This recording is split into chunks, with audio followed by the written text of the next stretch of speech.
ဒါကလှည့်ပြောင်းတစ်ခုဖြစ်လာမယ်လို့တော့ကျွန်တော်မထင်ပါဘူး။ဘာလို့လဲဆိုတော့ကျွန်တော်တို့ဒါမျိုးအတွက်ကြိုတင်ပြင်ဆင်ထားပြီးသားမို့လို့ပါ။ဒီနေ့ပွဲမှာကျွန်တော်တို့ရဲ့နီးစနစ်ပိုင်းနဲ့နီးပြဟာပိုင်းအရေးပေးတွေကိုအပိအဝပြတ်သားနိုင်မှာမဟုတ်ဘူးဆိုတော့ကြိုသိထားပါတယ်။ဘာလို့လဲဆိုတော့သူတို့ရဲ့အဓိကအရေးပေးက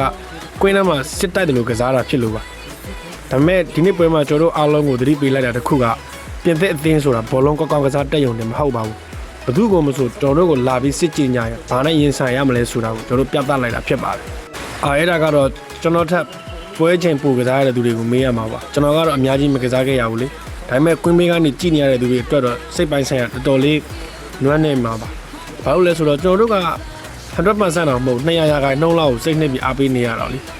ပွဲချိန်ပြီးကစားခဲ့ရတဲ့သူတွေဆိုရင်တော့တကယ်ကိုအစကနေအဆုံးထိစစ်တီတော်တွေလိုတိုက်ပွဲဝင်ကြတာပါဒီနေ့ကျွန်တော်တို့အရင်အလုပ်ရှုပ်နေတာကြောင့်သူတို့ရဲ့ပွဲတော်သေချာမကြည့်လိုက်သေးဘူးမိုရိုကိုကအရေးသွေးမြင့်တဲ့ကစားသမားတွေအများကြီးရှိတယ်အတင်းမှာအခုလောဆယ်တော့တခြားဂျာနယ်လစ်တွေကိုပြောခဲ့လို့ပဲရှိမှရှိတဲ့9ရက်တာအချိန်အတွင်းမှာပဲ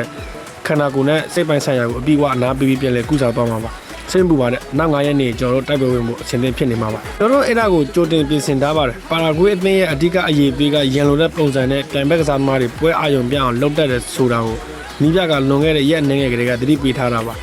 ဒါကြောင့်ကျွန်တော်တို့စိတ်ပိုင်းဆိုင်ရာအသင့်ဖြစ်နေခဲ့ပြီးကျွန်တော်တို့ကိုယ်တိုင်လည်းတိုက်ပွဲဝင်တတ်တဲ့ရုံးကန်တတ်တဲ့ဆိုတာကိုလူတိုင်းသတိပေးချင်တာပါလေတင်းမာမှုဆိုတာမရှိပါဘူးကိုယ်ရည်သွေးကိုသိနေတဲ့အတွက်ဘယ်လိုစိတ်လို့ရှာတင်းမာနေမှာလဲဗျဒိုင်လူကြီးနဲ့ပတ်သက်လို့ကတော့ကျွန်တော်ဘာမှပြောချင်မှမရှိပါဘူးခင်ဗျားတို့လည်းမျက်စိနဲ့မြင်ခဲ့တာပဲလေသူတို့ပြစ်တယ်ဘောအလုံး30 40လောက်ကျူးလွန်ခဲ့ရမယ်အဝါကတ်တကတ်မှမပြခဲ့ရဘူးဒါပေမဲ့ကိစ္စမရှိပါဘူးကျွန်တော်တို့ကွာတာဖိုင်နဲ့တက်သွားပြီလေ